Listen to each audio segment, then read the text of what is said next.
जब ये कृपा भगवान की होती है तो आपके भीतर राजापन आ जाता है, परमात्मा के साम्राज्य में प्रवेश करना शुरू करते हैं, बरकत पड़नी शुरू होती है। और बात इतनी नहीं है, आपकी पीढ़ियों तक के लिए आपका प्रभाव रहता है। कुछ का प्रभाव इतना ही होता है कि जब तक वो है उसके घर में रौनक लगी रहेगी, जिस दिन वो चला गया वो मेला उजड़ जाएगा।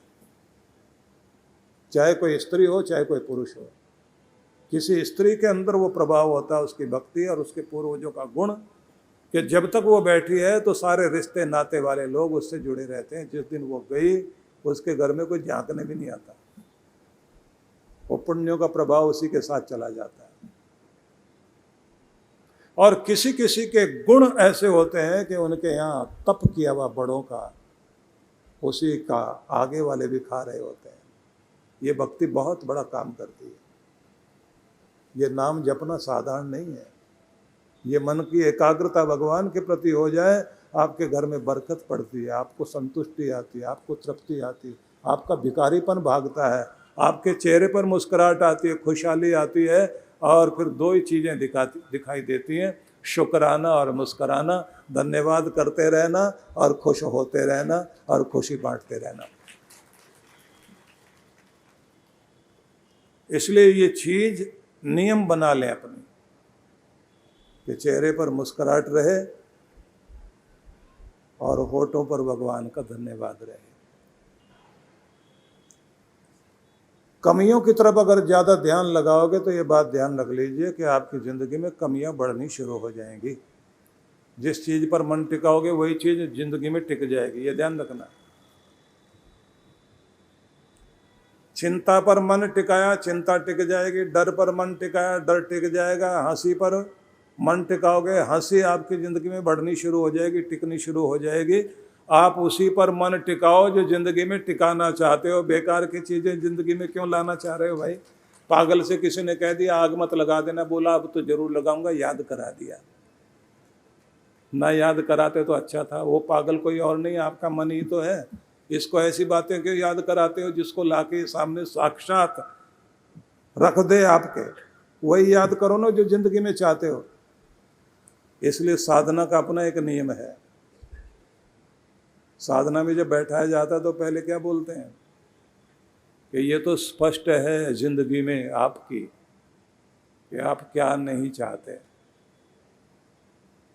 आज से वो स्पष्ट करो जिंदगी में जो चाहते हो। जो चाहते हो उसका आह्वान करो, उसी को पुकारो, उसी को जिंदगी में लाओ और उसी को आज ध्यान की यात्रा में पूरी करने के लिए हम कदम बढ़ाएंगे। जैसे ऋषिकेश में जब बुलाते हैं ना हम लोग गंगा तट पर, तो वहाँ बैठते क्या सिखाते हैं? सबसे पहले इन लहरों को देखो ध्यान से। हजारों लाखों करोड़ों वर्षों से बह रही है गंगा की धारा। एक दिन इसी धारा में एक लोटे में राख बनकर आओगे, इसी लहरों में समाहित होने के लिए। तो राख बनने से पहले इस देह की, जिसके सिर से होकर के ये गंगा बहती है, उस गंगाधर से मिलने के लिए चिता जलने से पहले चेतना को परमात्मा से जोड़ने की तैयारी कर लो। आसन पर बैठो और पुकारना सीख लो भगवान। क्योंकि दुनिया को बहुत पुकार के देख लिया, अब दुनिया के मालिक को पुकारना शुरू करिए।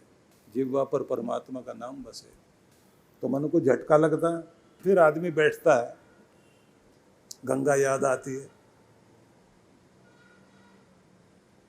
तो इसलिए आपसे कहना चाहता हूं कि आप अपनी एकाग्रता का विकास कीजिए। भगवान कहते हैं मन मना भव, मेरे मन वाले हो जाओ।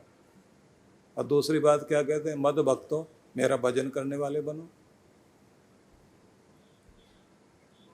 अब यहां भगवान भक्त शब्द का प्रयोग करते हैं। गीता बहुत मुश्किल नहीं है, गीता बड़ी अद्भुत है, आपकी जिंदगी में उपस्थित होगी। तो एक शब्द है भक्त और एक शब्द है विभक्त। विभक्त क्या होता है? बटा हुआ, खंडित। जिसका व्यक्तित्व बटा हुआ है वो विभक्त है, और जिसका व्यक्तित्व बटा हुआ नहीं है, केंद्रित है, परमात्मा से जुड़ा हुआ, बस उसी का नाम भक्त है। भगवान से जुड़ गए आप तो जिंदगी भक्त वाली हो गई। और जब भक्त वाले हो गए, भक्त वाले रूप को धारण कर गए, तब फिर क्या स्थिति होती है? आपके प्राण परमात्मा के साथ जुड़ गए। भक्त वह है जिसे पूर्ण प्यास लगी है परमात्मा की। जैसे पानी की प्यास लग जाए तो हजार काम छोड़कर आदमी पानी की तरफ दौड़ता है। जिसको परमात्मा को पानी की प्यास लग गई, बस उसी को भक्त कहा जाता है, और उसको भगवान मिलते जरूर हैं। तो भगवान ने कहा, मन मुझे दो, अपने मन को एकाग्र मुझ में करो। दूसरा क्या कहा? मेरे भक्त बन जाओ, मेरी प्यास तुम्हें लग जाए, मुझे पाने की चाह लग जाए, मेरा भजन करने की तुम्हें आदत पड़ जाए, जिह्वा पर मेरा नाम बस जाए। ये दूसरी बात कही। अब तीसरी बात क्या कहते हैं? ये श्लोक जाकर के लिख लेना, नोट कर लेना। मन मना भव मद भक्तो, दो शब्द याद हो गए। आगे भगवान कहते हैं मद याजी। मद याजी मतलब मेरे लिए यजन करने वाले, मेरे लिए शुभ कर्म करने वाले बन जाओ। भजन भी मेरा, मन भी मेरा, कर्म भी मेरे लिए। अपने लिए कर्म करते हो, भगवान के लिए करके देखो। जिन्होंने भी भगवान के लिए कुछ करके देखा, वो साधारण जिंदगी साधारण नहीं रही। वो प्रेम वाले लोग कहां से कहां पहुंच गए। तो भगवान के लिए कर्म करने वाले बन जाइए। कैसे करेंगे? अलग से काम धंधा छोड़ के भगवान का कर्म करने जाएं, इतनी फुर्सत कहाँ। तो जो कर रहे हैं उसी को भगवान का कर्म बना लीजिए। आपका प्रत्येक कर्म भगवान की पूजा हो जाए। रसोई में भोजन तैयार करते समय अपना नाम जपन करते हुए मन में भाव लाएं कि ये मेरे प्रभु का प्रसाद तैयार हो रहा है, भगवान को अर्पित करके उसके बाद फिर उस प्रसाद को, भोजन को घर के लोगों को दीजिए। और घर के लोगों को एक ध्यान रखना, भोजन जब सामने आए देखते ही नाक भों सिकोड़ना बंद करना। जो आज का भोजन प्रसाद मिला उसकी तरफ देखकर प्रेम से भगवान का प्रसाद समझ के प्यार से ग्रहण करिए। भोजन को देख के कभी भी नाक भों नहीं सिकोड़िए। अन्न ब्रह्म है। इससे आगे की एक बात और, उसी अन्न से जीवनी शक्ति बनेगी आपकी, उसी से आपकी उम्र बनेगी, उसी से आपके शरीर के एक एक सेल्स में जीवन आएगा। बॉडी सेल से लेकर न्यूरॉन्स तक में सब में अन्न का ही प्रभाव तो आता है। न्यूरॉन्स पर तो सबसे ज्यादा भावना का प्रभाव पड़ता है। जो ब्रेन सेल्स है ना, उन पर आपकी भावनाओं का बड़ा असर पड़ता है कि किस भाव से ग्रहण कर रहे हो आप भोजन। पानी का स्थान जो आपके घर में है, वैसे तो तांबे के पात्र में रखा करो, और उस पानी वाले बर्तन को ऊपर से जहाँ ढकते हैं एक फूल रखना है ऊपर, तुलसी दल रख दें तो बहुत अच्छा, और साथ में तिलक लगा दिया करें। लगाने से पहले एक बार जल की तरफ बहुत प्रेम से देखना चाहिए। जल की अपनी स्मृति होती है, वरुण देव का स्थान है। तो उस जगह को आप देख लेते हैं, प्रेम से जल की तरफ देखते हैं, तो वो जल भी आपके लिए अमृत बनता है। प्रार्थना करने के बाद अपने घर को ब्लेस किया करो, दोनों हाथ ऐसे करके, मेरे घर में सुख शांति रहे, मेरे घर में प्रेम रहे, सब लोग एक दूसरे का ख्याल रखने वाले हों, परमात्मा मेरे इस परिवार के सदस्यों को अपना सच्चा प्रेम दे, तेरे भक्त बने, इस घर में खुशहाली आए, गुरुओं की कृपा मेरे घर में बनी रहे, धर्म का प्रभाव जीवन में रहे, मेरे कर्म में और मेरे अन्न में शुद्धि देना भगवान, मेरी वाणी में बसना, मेरे घर का ध्यान रखना, अपने रक्षा कवच में कृपा छाया में रखना भगवान। तो आप जो ये बोलते ना, पूरे घर का ओरा ठीक हो जाता है। प्यार से करके देखा करें। अपने कर्म को ठीक करने का मतलब ये है कि रोजी रोटी वाली जगह जाते जाते भगवान को धन्यवाद करके अपना काम शुरू करें, और जब काम पूरा हो जाए तो घर में आने से पहले एक बार भगवान को बोल दिया करें, भगवान आज की नौकरी पूरी हुई, आपकी नौकरी में थे, जैसे बना जैसी समझ थी कार्य पूरा कर दिया, आप अपने घर में जा रहे हैं। लेकिन घर में जाते समय आपने ऑफिस को वहीं छोड़ के जाना है, बिजनेस को बिजनेस वाली जगह ही छोड़ के जाना है। वहाँ का तनाव लेकर घर में मत जाइए। पुराने घरों में देहरी होती थी, ऊंची उठी हुई, उसको लांग के घर में प्रवेश करते थे। जाते समय ठोकर भी लगती थी कि जिससे जो है बाहर का तनाव बाहर रह जाए। घर में जब आए हैं तो प्रेम लेकर आओ, क्योंकि घर वाले आपसे कुछ और नहीं चाहते। चाहे आप पुलिस वाले हैं, वकील हैं, जज हैं, डॉक्टर हैं, इंजीनियर हैं, बिजनेसमैन हैं, कोई भी हैं, घर वाले क्या चाहते हैं?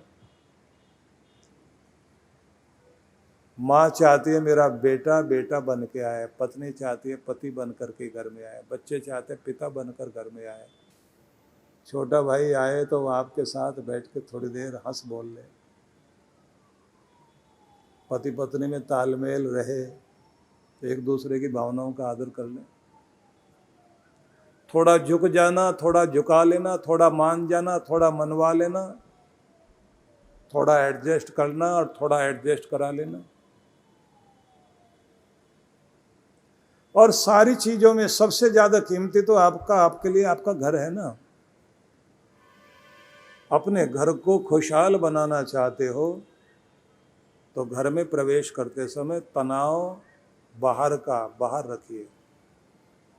और महिलाओं को एक बात का बहुत ध्यान रखना चाहिए, जैसे पति घर में आए, पानी दें, कुछ खाने को दीजिए, बैठे नॉर्मल हो जाएं, घर के ताजे समाचार बाद में सुनाना। कहीं तो उसी समय सुनाती है जब वो खाने बैठता है, और उसकी हालत ऐसी हो जाती है कि वो बीच में बोलता खाऊं या उठ के जाऊं। उसके बाद पत्नी बोलती है कब बताऊं, और आप सुनते कहाँ हो। घर को टेंशन फ्री करिए, तनाव मुक्त करिए, एक दूसरे के लिए समय निकाल कर बैठें। और महिलाओं के लिए तो एक खास बात पुरुषों को सुननी चाहिए, ये आपसे समाधान नहीं चाहती, अपनी बात सुनाना चाहती है, और इनकी बात सुनता ही नहीं कोई, समाधान पहले देना शुरू कर देते हैं। तुम्हारी बात सुन ली बस, इससे ज़्यादा कुछ नहीं है, मुझे सब पता है, मैं अपने आप पूरा कर दूंगा, छोड़ो और आराम से बैठो जाके। अब वो कहती है मुझे नहीं समाधान चाहिए आपका, बात तो सुनो पहले। वो सुनाना चाहती है, सुनने वाला सुनना नहीं चाहता। परिणाम अंदर अंदर गांठें पल जाती हैं, जिंदगी बोझिल हो जाती है। इसलिए निवेदन है, अपने कर्म को आप पूजा बनाइए और अपने घर को प्रेम मंदिर बनाइए। एक दूसरे को समझेंगे, घर आपका खुशहाल होगा। और एक खास बात और, वो देवी देवता बनकर जो आपके घर में बैठे हुए हैं, माता पिता बड़े बुजुर्ग, जिन्होंने अपने लिए कभी कुछ नहीं मांगा, मांगा तो केवल आपके लिए मांगा है। जिस माँ के दुआ के हाथ केवल आपकी ही सफलता के लिए उठते रहे, जो पिता केवल अपने बच्चे की कामयाबी और उसके चेहरे की मुस्कुराहट को ही देखना चाहता हो, थोड़ी देर उनके लिए भी बैठ जाया करिए, उनके साथ बैठें, बात करें। और सिर्फ इतना ही नहीं कि हालचाल पूछ लिया और कुछ चाहिए तो बता देना, नहीं, वो आपसे कोई और चीजें नहीं चाहते, वो अपनी बात कहना चाहते हैं। और एक कोशिश और कर लिया करें, घर से बाहर जाते हैं ना तो बोल दिया करो उनको, पिताजी हम जा रहे हैं और फिर हम आएंगे तो इतनी देर में लौट आएंगे। जब आते हैं ना आकर के भी बता दिया करो कि हम आ गए हैं। उनको लगता रहता है इस घर में अभी भी मेरी कद्र है, मेरे बच्चे मुझे चाहते हैं, मेरा राज अभी भी है, मेरे बच्चों को मेरी कद्र है। और एक खास बात और, भजन में और भोजन में इकट्ठे बैठना शुरू कर दीजिए, आपके घर में कलयुग का कभी भी प्रवेश नहीं होगा। ये बात हमेशा याद रखिए। जिसके घर में भजन के समय में, भजन आरती के समय में लोग इकट्ठे बैठते हैं, कृपा बसती है। एक समय का भोजन तो सब इकट्ठे मिलकर जरूर कर लिया करो। तो भगवान श्री कृष्ण ने 4 शब्द कहे हैं कि मेरे लिए कर्म करने वाले बनो, और आखिरी शब्द कहा है माम नमस्कुरु, तुम्हारा नमन, अभिवादन, वंदन मेरे लिए हो। तुम्हारा ये सिर झुके तो मेरे लिए झुके, मेरे लिए सिर झुकाने वाले बन जाओ। दुनिया के सामने समर्थ बन करके रहना, परमात्मा के सामने ही असमर्थ होकर बैठना। बाकी दुनिया के आगे कभी कमज़ोर होकर के मत बैठना। आंसू दुनिया को कभी मत दिखाना, और अगर दिखाना है तो केवल अपने भगवान के आगे, बस वहीं रो लेना, बाकी दुनिया के आगे नहीं रोना। पुरंदरदास दक्षिण भारत के महान संत हुए हैं। उन्होंने एक बड़ी सुंदर बात कही कि 2 हाथ वाले इंसान, देने वाले दाता के 2 हाथ नहीं 1000 हाथ हैं। ये 2 हाथ जोड़ना सीख, 1000 हाथों से तुझे भरेगा वो। उसकी देन को पा करके अकड़ना मत, क्योंकि 1000 हाथों से देना जानता है तो 1000 हाथों से लेना भी जानता है। और जब वो लेने पर आता है तो तू 2 हाथ वाला कितनी भी ताकत लगा लेना, तेरे पास में बचेगा कुछ नहीं। इसलिए उसके आगे घमंड से सिर को अकड़ा मत, सिर झुकाना सीख, तेरा कल्याण हो जाएगा। उसका नाम जपना सीख, तेरा जीवन उद्धार से भर जाएगा। तो यही निवेदन आप सबसे करना चाहता हूँ। सनातन संस्कृति एवं संस्कारों को पुण्य जागृत करने के संकल्प के उद्देश्य से विश्व जागृति मिशन के संस्थापक परम पूज्य सद्गुरु श्री सुधांशु जी महाराज एवं डॉक्टर अर्चिका दीदी जी द्वारा संचालित सनातन संस्कृति जागरण अभियान, जिसके तहत 10 गुरुकुल स्थापना एवं 108 बाल संस्कार केंद्रों को खोलने का प्रण लिया गया। देश की राजधानी दिल्ली में पहला सनातन संस्कृति जागरण महोत्सव 2 एवं 4 मई 2025 को हुआ। दूसरा 30 अक्टूबर से 2 नवंबर 2025 हरियाणा के पंचकुला में देश एवं विदेशों में ख्याति प्राप्त संत तथा राजनेताओं की उपस्थिति में संपन्न हुआ।